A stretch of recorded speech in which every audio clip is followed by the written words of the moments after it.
student. You are welcome in my YouTube channel, The Physics School, and today our discussion topic is all about the additions of vector, resultant vector, and on last we have to discuss about the subtractions of vector.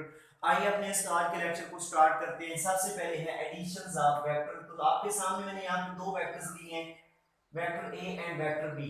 Vectors को add up करने के लिए जो हम लोग rule यहाँ पे use करने लगे हैं वो है head to tail rule. Head to tail rule को यहाँ पे इंप्लीमेंट करेंगे हम लोग स्टूडेंट और सीखेंगे कि वेक्टर्स को टू और मोर देन टू वेक्टर्स को किस तरह से हम लोग ऐड अप करेंगे यहाँ पे। तो आइए आज के सेशन को स्टार्ट करते हुए मैं सबसे पहले आपको ये बताऊंगा कि एक वेक्टर के हेड और टेल से क्या मुराद है। Which part of a vector is said to be a tail and which part of a vector is said to be a head। ये सपोज करें हमारे पास वेक्टर ए है।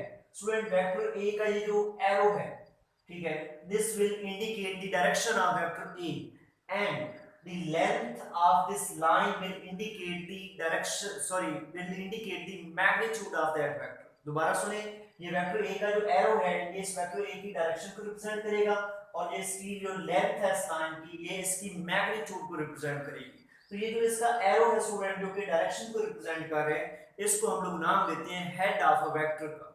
और ये जो इसका एंड पॉइंट है, end point of its length, that is said to be a tail of a vector.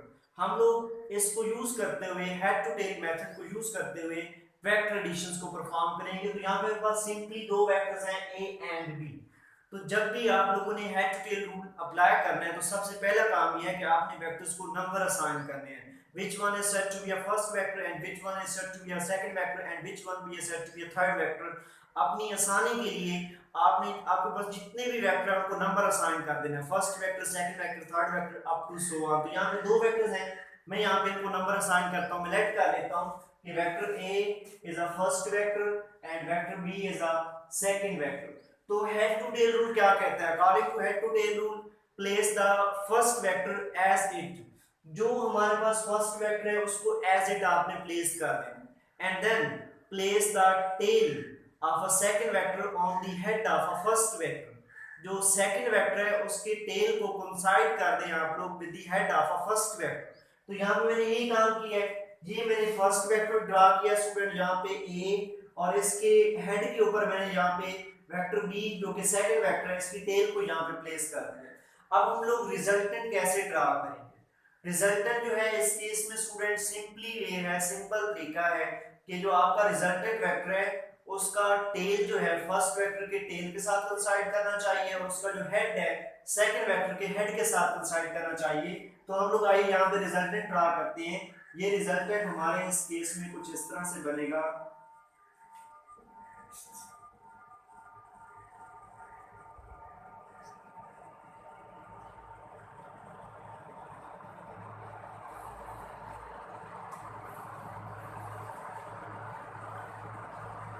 ये हमारे पास रिजल्टेंट हो जाएगा जिसको हम लोग आर का नाम देंगे।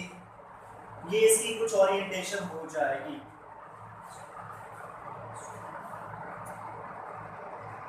तो ये हमारे पास स्टूडेंट ये फर्स्ट वेक्टर इसके हेड के ऊपर हम लोगों ने सेकंड वेक्टर का टेल प्लेस किया। तो रिजल्टेंट जब इसका ड्रा किया तो रिजल्टेंट का टेल फर्स्ट के टेल के साथ कोइंसाइड कर रहा है, उसका हेड जो है सेकंड के हेड के साथ कोइंसाइड कर रहा है, तो इसको हम रिजल्टेंट का नाम देंगे जिसको हम लोग कैपिटल आर से रिप्रेजेंट करेंगे जो कि इक्वल होगा A vector plus vector B.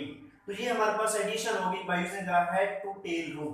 ठीक है, अब हम लोग ऑर्डर चेंज करके देख लेते हैं कि हमने ए को माना था फर्स्ट वेक्टर, बी को माना था सेकंड वेक्टर। अगर हम लोग ऐसा कर लें, बी को फर्स्ट वेक्टर मान लें और ए को सेकंड वेक्टर मान लें, अब mean order of addition change कर लें। पहले हम लोग फाइंड कर रहे थे A plus B, A is a first vector, B is a second vector.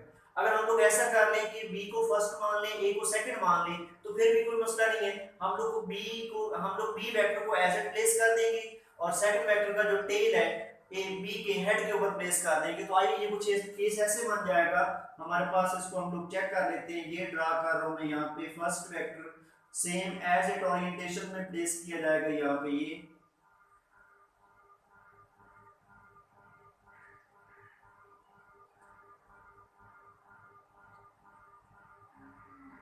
ये लेट कर ली वेक्टर बी हो। अब ए वेक्टर का जो टेल है वो हम लोग on the head of B place करेंगे यहाँ पे। तो ये हमारे पास कुछ ओरिएंटेशन होगी। ये अगर मेरे पास वेक्टर ए यहाँ पे बन रहा है,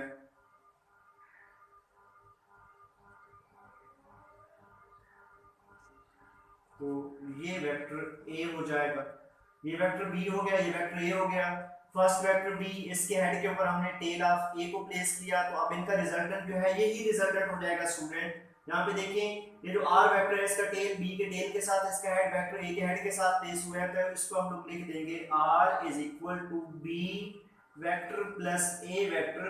तो हमारे पास देखिए अगर हम लोग ऑर्डर चेंज कर दें, ए प्लस बी ले लें या बी प्लस ए ले लें, हमारे पास दोनों केसेस में जो रिजल्टेंट है स्टूडेंट वो सेम रहेगा, उसमें कोई चेंज नहीं आएगा। तो हम लोग कह सकते हैं additions of a vector is independent of the order of a vector. ये ऑर्डर पे डिपेंड नहीं करती, आप ए प्लस बी ले रहे हैं, बी प्लस ए ले रहे हैं, आप ए को फर्स्ट वेक्टर मान रहे हैं, बी को सेकंड मान रहे हैं, बी को फर्स्ट मान रहे हैं, ए को सेकंड मान रहे हैं, it doesn't depends on the order of addition. Addition of vector independent of order of a vector, order पे डिपेंड नहीं करती, आप ए प्लस बी ले लें, बी प्लस ए ले लें, आपके पास रिजल्टेंट जो है वो एक जैसा ही मिलेगा, उसकी प्रॉपर्टीज एक जैसी ही होंगी, उसकी ओरिएंटेशन भी एक जैसी होगी। तो हम लोग बोल सकते हैं यहाँ पे A plus B equal to B plus A, तो हम बोल सकते हैं addition of a vector is a commutative. Addition of vector जो है वो कम्यूटेटिव है, it does not depends on the order of addition, ये ऑर्डर ऑफ एडिशन पे डिपेंड नहीं करती। ये 2 नंबर का क्वेश्चन आएगा आपके पेपर में, तो आपने ये डायग्राम ड्रा कर देनी है। एक चीज मैं और आपको यहाँ पे बताता चलूं कि जो लेंथ ऑफ वेक्टर होगी ना बिफोर एडिशन, एडिशन के दौरान भी वही सेम लेंथ यहाँ पे रखनी है आप लोगों ने, डायरेक्शन और लेंथ को चेंज नहीं करना, मीन मैग्नीट्यूड और डायरेक्शन को एज इट प्लेस करना है by using head to tail rule. यहाँ पे तो थे ये 2 वेक्टर, अगर मोर देन 2 होते, थर्ड वेक्टर होता कोई, तो थर्ड वेक्टर का जो हमारे पास टेल होता वो सेकंड वेक्टर की टेल के ऊपर प्लेस करते, अगर कोई फोर्थ होता तो उसका टेल थर्ड के हेड के ऊपर प्लेस करते। मीन इसी तरह से हम लोग ये मेथड यूज करते हुए इस तरह से वेक्टर्स को ऐड अप करते। तो आइए हमारे पास नेक्स्ट टॉपिक जो यहाँ पे आया हुआ है रिजल्टेंट वेक्टर, इसको डिस्कस करते हैं। What is the resultant vector? इसकी डेफिनेशन है the resultant vector of a number of a similar vectors. Number of similar vectors का जो रिजल्टेंट वेक्टर है, सिमिलर वेक्टर मीन एक जैसे वेक्टर, अगर आप लोग वेक्टर्स को ऐड करें, मोर देन वन वेक्टर्स है, मोर देन वन वेक्टर्स है, तो वेक्टर्स की एडिशन पॉसिबल स्टूडेंट तब होती है जब वेक्टर्स एक ही टाइप के हो। मीन फोर्स वेक्टर के साथ हमेशा फोर्स वेक्टर ऐड होगा, एक्सेलरेशन वेक्टर के साथ हमेशा एक्सेलरेशन वेक्टर ऐड होगा, मोमेंटम वेक्टर के साथ हमेशा मोमेंटम वेक्टर ऐड होगा। ऐसा कभी भी नहीं होगा कि फोर्स वेक्टर को हम लोग मोमेंटम वेक्टर के साथ ऐड अप कर दें, एक ही टाइप के वेक्टर्स को ऐड अप करेंगे हम लोग, force plus force, momentum plus momentum, हम लोग मोमेंटम प्लस फोर्स ऐड नहीं कर सकते, हालांकि दोनों वेक्टर्स हैं, हमेशा सिमिलर वेक्टर्स को ऐड अप किया जाता होता है। यहाँ पे ये बताया जाता है रिजल्टेंट वेक्टर की डेफिनेशन में, resultant vector of number of similar vector, number of similar vector का जो रिजल्टेंट वेक्टर है student is a single vector, वो एक सिंगल वेक्टर होता है। कौन सा वेक्टर होता है? नंबर ऑफ सिमिलर वेक्टर्स का जो रिजल्टेंट वेक्टर होता है एक सिंगल वेक्टर होता है, which would have a same effect, जिसका सेम इफेक्ट होगा as all original vector taken together, जो तमाम ओरिजिनल वेक्टर जिनको आपने ऐड अप कर दिया है, ओरिजिनल वेक्टर्स जो हैं उनका उनके इफेक्ट के सेम इफेक्ट होगा रिजल्टेंट वेक्टर का। क्या मतलब है इसका कि जो आपका रिजल्टेंट वेक्टर है नंबर ऑफ सिमिलर वेक्टर्स का एक सिंगल वेक्टर होता है और इसका जो इफेक्ट होता है वो सेम होता है as the original vector which have to be combined by using a head to tail rule. Head to tail rule को इस्तेमाल करते हुए हम लोगों ने जो सिमिलर वेक्टर्स को ऐड अप किया है उसकी वजह से हमें जो एक सिंगल वेक्टर मिलेगा उसको हम लोग नाम देंगे रिजल्टेंट वेक्टर का, और इसका इफेक्ट कैसा होगा? सेम होगा। इफेक्ट मीन क्या? इसकी डायरेक्शन प्लस मैग्नीट्यूड। इसकी डायरेक्शन कैसी होगी?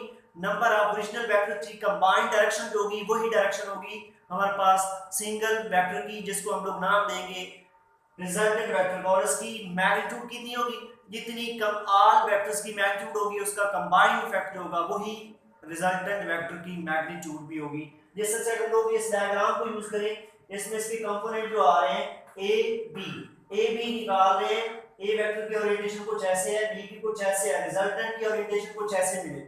ये रिजल्टेंट आर वेक्टर जो है ए प्लस बी का रिजल्टेंट वेक्टर है और ये एक सिंगल वेक्टर है, और ए और बी सेम टाइप के वेक्टर होंगे। वेलोसिटी वेक्टर्स हो सकते हैं, फोर्स वेक्टर हो सकते हैं, मोमेंटम वेक्टर हो सकते हैं, कोई भी टाइप के वेक्टर हो सकते हैं, लेकिन कैसे होंगे? ए बी एक ही टाइप के वेक्टर होंगे, इनके एडिशन के दौरान जो हमें रिजल्टेंट वेक्टर मिलेगा ये कैसा होगा, इसकी मैग्नीट्यूड प्लस डायरेक्शन वो कंबाइन इफेक्ट होगी ए वेक्टर और बी वेक्टर का। जितनी ए और बी की मैग्नीट्यूड है उन दोनों का सम मैग्नीट्यूड होगी रिजल्टेंट की, जो दोनों की कंबाइन डायरेक्शन बनेगी वही डायरेक्शन होगी हमारे पास रिजल्टेंट वेक्टर की स्टूडेंट। तो आइए हम लोग नेक्स्ट देखते हैं सबट्रैक्शंस ऑफ अ वेक्टर, वेक्टर को सबट्रैक्ट कैसे करते हैं।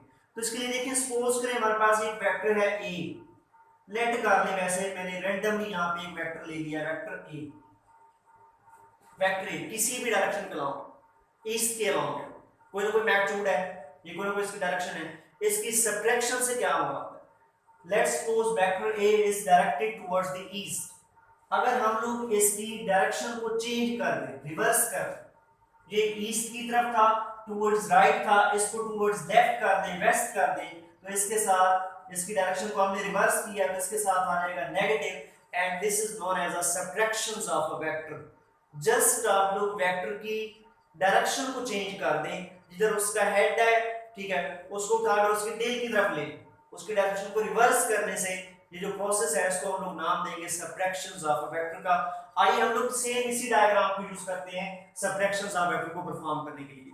यहां पे देखिए फर्स्ट वेक्टर ए, इसके हेड के ऊपर मैंने बी का टेल प्लेस किया है, अगर बी का जो डायरेक्शन है वो इस डायरेक्शन में टुवर्ड्स द राइट है, अगर इसका हेड जो है मैं रिवर्स कर दूं, इधर इसका टेल बना दूं, इसका हेड मैं इधर कर दूं, तो इसके साथ नेगेटिव साइन आ जाएगा, ठीक है। अब हो जाएगा इसका resultant same a plus B था, प्लस बी के साथ ब्रैकेट में लिख दें माइनस बी, जो कि इक्वल हो जाएगा r is equal to a minus B, this is the subtractions of a vector student, ठीक है। सेम यहां पे अगर हम लोग a की जो हेड है इस डायरेक्शन में है, इसका इधर टेल बना दें, इसका हेड इस डायरेक्शन में लगा तो ये इसके साथ नेगेटिव साइन आ जाएगा, तो यहाँ पे जो रिजल्टेंट बनेगा वो हो जाएगा r is equal to minus A plus B. Simply क्या है, एक वेक्टर की डायरेक्शन को रिवर्स कर देना सबट्रैक्शंस ऑफ अ वेक्टर है। तो ये था हमारा आज का लेक्चर। मैं अपने इस लेक्चर को रिपीट करता हूँ, जिसमें सबसे पहले हम लोगों ने एडिशंस ऑफ वेक्टर को सीखा है by using the head to tail rule. तो ये एक एग्जांपल हमने लिया, दो वेक्टर्स ए और बी, तो इनको इनमें हेड टू टेल को इस्तेमाल करके हम लोग इनकी एडिशन की है। सेकंडली आप लोगों ने देखा है कि what's the resultant vector, resultant vector is a single vector of a similar vectors number of a vector, जिसका इफेक्ट और जिसका इफेक्ट कैसा होता है, सेम होता है टू दी सिमिलर वेक्टर्स के। और लास्ट में हम लोगों ने वेक्टर सबट्रैक्शन को देखा है कि हम लोग क्या करें, अगर एक वेक्टर की डायरेक्शन को हम लोग चेंज कर दें तो हमारे पास जो है वो क्या कहलाता है, reversing the direction of a vector is known as a subtraction of vector. तो इसके साथ ही अल्लाह हाफिज़।